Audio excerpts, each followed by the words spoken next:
Bismillahirrahmanirrahim. Alhamdulillah bil alamin wa bihi nasta'in wa bihi ala umuri dunya waddin. Wa sallallahu wasallam ala sayyidina Muhammadin wa ala alihi washabbihi ajma'in. Alhamdulillah. Syukur kita pada Allah SWT. Selamat kita bertemu pada malam ini. Malam yang penuh barakah, malam yang penuh rahmah, malam yang penuh dengan kemuliaan. Kita dengar Nabi SAW sabda, sungguh hari Jumaat itu lebih mulia daripada satu bulan Ramadan. The whole month of Ramadan. Kalau Jumaat itu, Jumaat lebih mulia daripada Ramadan. Nah, ini kan pula kalau Jumaat itu dalam bulan Ramadan sendiri. Dan tambahan pula, ini kan pula kalau Jumaat itu berada dalam bulan haram. Tambah pula kita berada pada malam-malam yang mana Allah bersumpah dengan malam ini. Wal fajri wa layalin ashar. Demi waktu fajar dan demi malam-malam yang 10. Malam 10 tu apa? Banyak tafsiran para alim ulama. Malam 10 dalam arti kata lain, malam 10 akhir Ramadan. Dalam arti kata lain, malam 10 awal daripada bulan Zulhijjah ini. Siapa sekarang ni, Masya Allah, orang tengah observe manasik haji. Ada tak ada orang datang Mekah ke tak tahun ini, itu none of our concern. Ada saja. Mesti ada. Ramai ada. Ramai para awliya illah mereka ni, yang mana kita tak nampak mereka. Rijalullah, para rijal, para autad, para aqtab, mereka senantiasa hadir kepada Masjidil Haram. Haji tetap ada. Jangan risau. Kerana walaupun antara tanda akhir zaman, tahun di mana Dajjal akan keluar, tak ada orang haji, ibadah haji dibatalkan tahun itu. Nampak gaya dah, kita macam nak menuju ke sana. Nampak gayanya lah. Allah Allah, macam-macam sekarang ni dia. Jangan lupa kita hari-hari besok dan malam ke-6 dah Zulhijjah. Sekejap saja. 6, besok Jumaat 6, Sabtu 7, haul Syekh Bakar Salim yang Malaysia punya. Walaupun tarikh haulnya nanti kita insya-Allah yang kita akan sambut nanti, tarikh haulnya, haul akbarnya. Insya-Allah lah. 8 hari Ahad, Senin dah hari Arafah, 9 Zulhijjah. Jangan lupa puasa. Kalau tak puasa, tak apa. Jangan sampai tak puasa 9 Zulhijjah tu, jangan sampai tak puasa lah. Jangan sampai tak puasa. Kalau boleh puasa, besok sampailah habis puasa. Sampai 10 Zulhijjah. Jangan 10 Zulhijjah nak makan semua kan. Tapi dah apakan daya.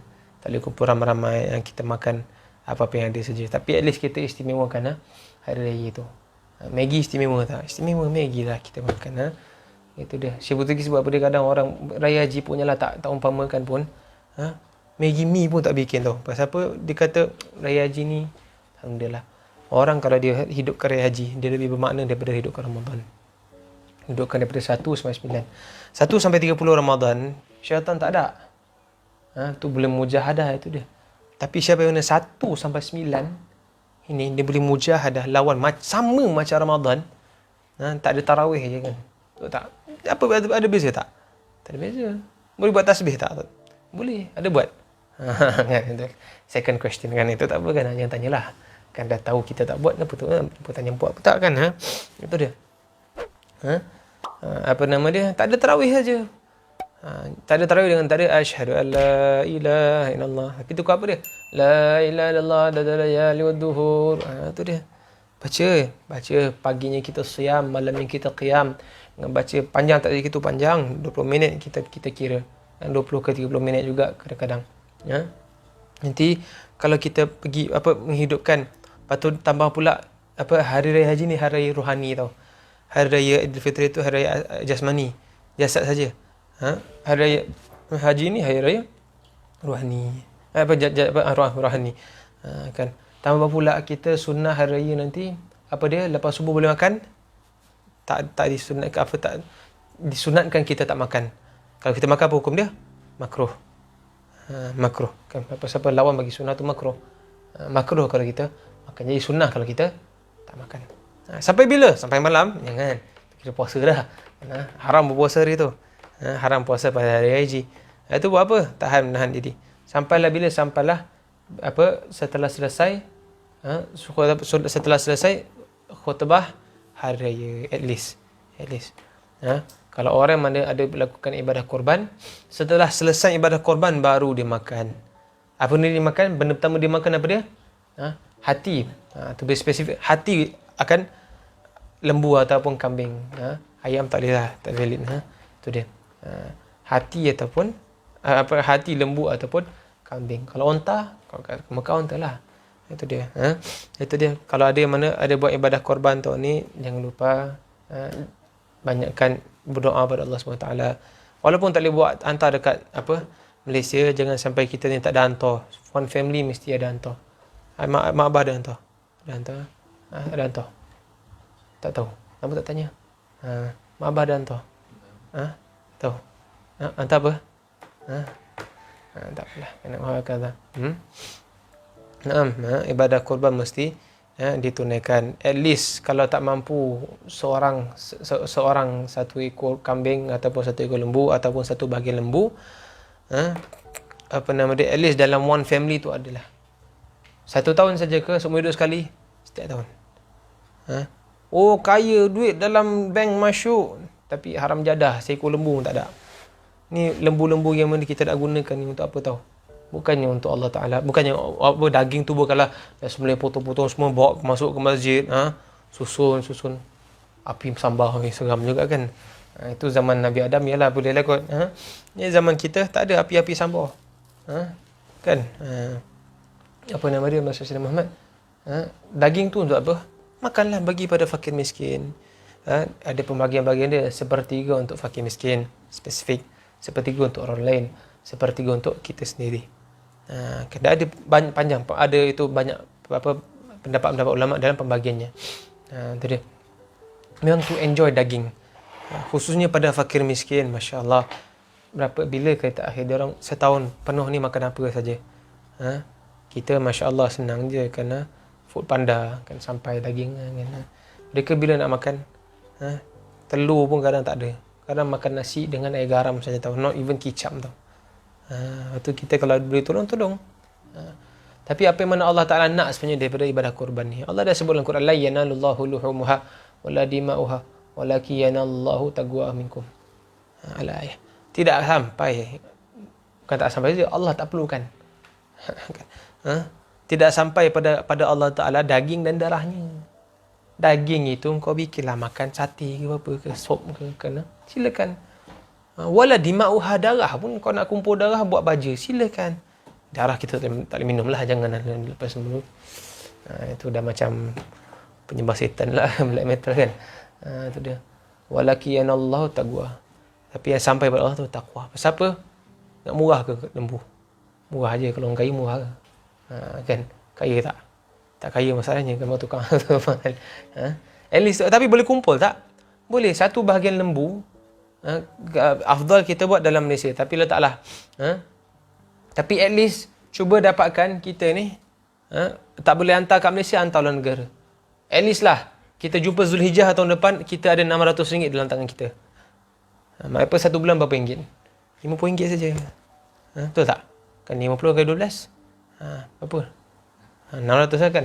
Kan itu dia RM600.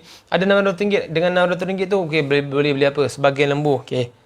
Ataupun boleh beli seekor kambing. Okey, lebih afdal seekor kambing daripada sebagian lembu. Itu dia, sebagian lembu tu dapat rendah lah. At least satu bahagian untuk kita. Kan? At least in our family ada seorang yang hantar. Jangan tak hantar langsung. Nanti tanya mak abah ada hantar ke tak. Kalau mak abah tak ada hantar, kita yang kena hantar. Mahalnya. Tak apalah, untuk akhirat tahu. Ini amalan-amalan untuk kita ni cepat lintas titian sirat. Ada 2 amalan kita nak beritahu. Satu, korban. Korban ini, bila kita dah korban ke Rasulullah SAW sabda pada Siti Fatimah, wahai Fatimah anakku, bila kau sembelih binatang korban nanti, kau tengok, bila binatang korbanmu disembelihkan, kau tengok first drop of your blood nanti, first drop of blood daripada binatang korban itu jatuh ke tanah, diampunkan oleh Allah segala dosamu. Masya Allah. Tapi kalau buat kat Mekah je, nak live stream, tak payahlah. Kita dah nampak gambar tu, alhamdulillah. Itu dia. Dan binatang korbanmu ini, binatang korban kau itu, walaupun dagingnya dah habis semuanya, nanti dekat yaumul mahsyar nanti, setelah kau dihisab oleh Allah Ta'ala, dia akan bangun, dia akan dibangkitkan oleh Allah Ta'ala dengan penuh kukunya, dengan penuh kembali kuku dan bulunya semua as normal, as usual. Yang mana kau akan naik pada dia dan dia akan tunggang, engkau akan tunggang daripada meniti titian sirat. Dia takkan jatuh. Binatang takkan jatuh dalam neraka. Tu dia. Nak lagi laju, tambahlah lagi banyak binatangnya. Sebab tu kita setiap tahun kita buat. Setiap tahun kena buat. Itu dia. Kan? Macam kereta lah, tak renew road tax. Tapi tak adalah kalau tak mampu dah, taklah tahun ni mampu, tahun depan dah tak mampu dah. Miskin dah kan. Macam mana? Tak apalah, Allah Ta'ala maha baik. Tak kena saman punya kan. Itu dia. Tapi at least Nabi SAW sabda, barang siapa yang mana mampu buat korban tapi dia tak bikin korban, kau jangan duduk dengan kami. Nabi denounce dia. Nabi tak nak kawan dengan dia, tak geng. Jangan dia duduk dekat masjid kami. Sedangkan dia mampu tau. Wah, kerja ni dalam duit, hantarlah seekor kambing, hantarlah satu bahagian lembu, cari. Kalau ada duit lebih, hantar sendiri. Ni tidak beli entah apa-apa lah barang. Kan, pagi gosok Shopee, petang gosok Lazada, lepas tu gosok Shopee lagi, Lazada, Shopee Lazada, itu sajalah kerja kita. Kan? Itu dia. At least ada bahagian duit kita ni dikorban, itu namanya korban. Nak tahun ni hantar lagi lah. Saya rasa tahun ni lagi kuat korban daripada tahun lepas. Pasal apa? Tahun ni punya korban kita tak nampak binatang tu depan mata. Tak diizinkan. Betul tak? Kalau kat Malaysia pun hantar dekat mana? Hantar dekat apa pusat-pusat penyembelihan. Boleh datang? Tak boleh datang. Hero Market pun tutup kan. Ini kan pula nak pergi tempat sembelih binatang. Itu dia. Barangkali kena buat kat kilang, baru tu boleh nampak kan. Faham lah. Wah kata. Itu dia. Kan barangkali di kilang ataupun tempat bagi vaksin. Sini tempat bagi vaksin, tempat sembelih lembu. Boleh lah kan. Itulah. Faham ke tak tahu nak kata apa. Kan? Itu dia. Lagi berkorban tau. Kalau tak orang dia rasa puas pasal apa, dia nampak lembu sembelih depan dia. Mancuk-mancuk darah lembu kan. Wah, seronok. Kan? Puas dia boleh nampak depan mata dia. Dengan dagingnya semua seronok. Tapi tahun ini korban. Kau tak nampak lembu kau. Kau yakin tak pahalanya ada? Ada. Dah. Lagilah di korban ikhlasnya tau. Korban ikhlasnya. Bahkan kalau kita nak menjaga diri kita, lagilah korban yang mana anonymous. Bukan atas nama kita, tapi kita wakilkan kepada orang. Nanti orang ingat ni wakil punya lembu. Nanti orang ingat apa? Orang ingat rasa Allah ingat salah tak? Ya, kalau Allah takkan salah. Jadi ni insya-Allah. Kita korban kerana Allah, korbankan nafsu kita, korbankan keduniaan kita. Korbankan kita punya duit. Merasa sikit pengorbanan tu. Baru korban lembu kambing tau, bukan korban apa saja pun. Azam ya, tahun depan kumpul duit. 1 bulan simpan RM50. Besar tak 1 bulan simpan RM50? Tak usah mana pun. Kan 1 hari RM1.50. 1 hari RM1.50, capai tak 30 hari? Mana capai? RM45 saja. Kan? 1 hari RM2 lah. Kan dah berapa lama tak guna kereta? Kan tu dia. Kan itu dia. Baik kurang 1 hari RM2 lah. RM1, RM2 1 hari. Masuk dalam tabung. Dah sampai Zulhijjah tahun depan, janganlah pecahkan tabung masuk baik dalam bank account. Kedekut ni manusia. Kan? Pecah apa buka tabung, terus masuk cash deposit machine, terus kita transfer untuk beli lembu, beli kambing umpamanya. Kumpul. Penuh kegembiraan itu dia. Penuh pengorbanan orang bilang. Wah kata. Itu merupakan satu sunnah. Satu lagi amalan apa dia? Ni setiap hari insya-Allah. Jangan lupa tinggalkan. Apa dia? Selepas solat, lepas kita dah doa semua tu, jangan lupa baca asyhadu alla ilaha illallah wa la syarikalah ilaha wa rabban syahidan wa nahnu lahu muslimun. Perjalanan apa nama dia? Melintas titian sirat itu, dia punya naik tu je 1000 tahun. Turun tu 1000 tahun, gelap tu. Ni apa saya dapat amalan daripada Habib Hud bin Muhammad Al-Attas. Kan yang rajin tengok Facebook Habib dapatlah, yang tak rajin tengok pengajian Habib tak dapatlah kan. Itu dia. Macam-macam dapat tahu time PKP tu lepas. Kertas kita dapat. Segala Al-Attas semua kita dapatkan. Masya-Allah. Sampai kita ngamal pun tidak ada.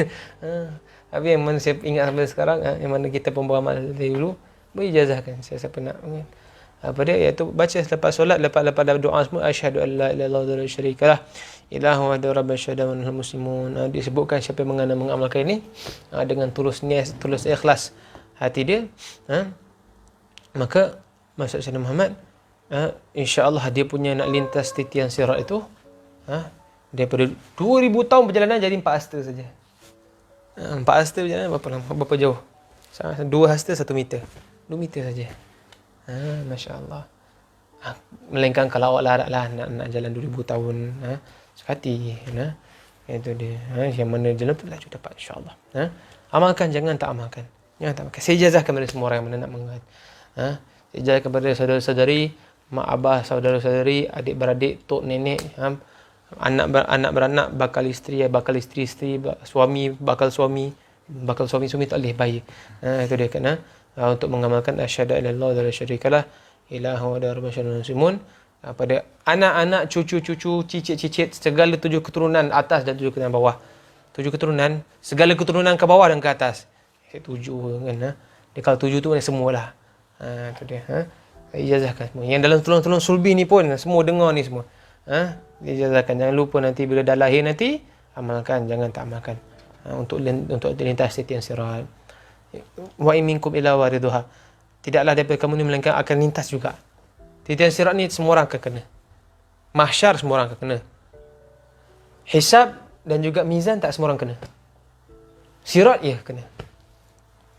Tak semua orang masuk neraka, tapi semua orang akan melintasi neraka. Sayyidina Abdullah bin Abbas bila baca ayat wa in minkum illa waridha wa in minkum illa waridha wa in minkum illa waridha, dan tidaklah ada di kalangan kamu melainkan pasti akan melintasinya. Melintasinya tu apa? Titian sirat. Masya-Allah. Pasti tahu Sayyidina Abdullah bin Abbas baca tu nangis. Ya Allah, takut tergelincir. Ia bukan jambatan titi wangsa.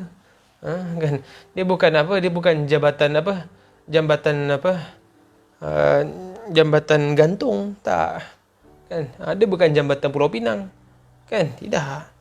Dia jambatan apa? Jambatan yang mana lebih halus daripada pedang, lebih tajam daripada pedang, lebih halus daripada rambut kita. Rambut kita belah 7. Saya tak ada rambut kan, jangan sebab rambut belah 7. Belah 7 dah lah licin, tajam, gelap, panas, lanjang, tak ada pakai apa-apa. Allahu Akbar. Bawah neraka, depan syurga. 1000 tahun naik, 1000 tahun turun. Allah. Tak cukup dengan tu pula, ada pula cangkuk-cangkuk yang mana melayang-layang untuk tarik. Fulan tarik. Ya Allah. Kalau kita amalkan korban, tahunan yang korbannya, dan juga kita amalkan tu harian, bukan harian, setiap waktu, solat waktu, jangan tinggalkan. Disebutkan jangan bicara apa-apa dengan kawan-kawan. Jangan bicara apa-apa dulu. Lepas doa, astaghfirullahaladzim, betul asyhadu an la syarika la ilaha illallah 4 kali. Tambah, nak tambah lagi la ilaha illallah Muhammadur Rasulullah fi kulli nafsin ada Rasulullah 4 kali. Lepas tu la ilaha illallah Allahu akbar 4 kali. Lepas tu baca Al-Fatihah sebagai penutup. Lepas tu jalan lah. Nak borak lah kali ni, ya Allah, tak berhenti-henti nak borak.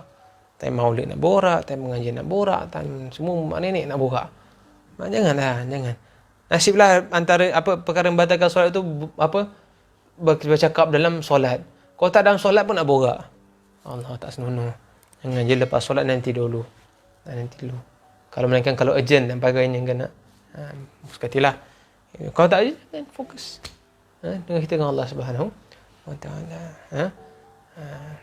InsyaAllah wallahu a'lam bissawab.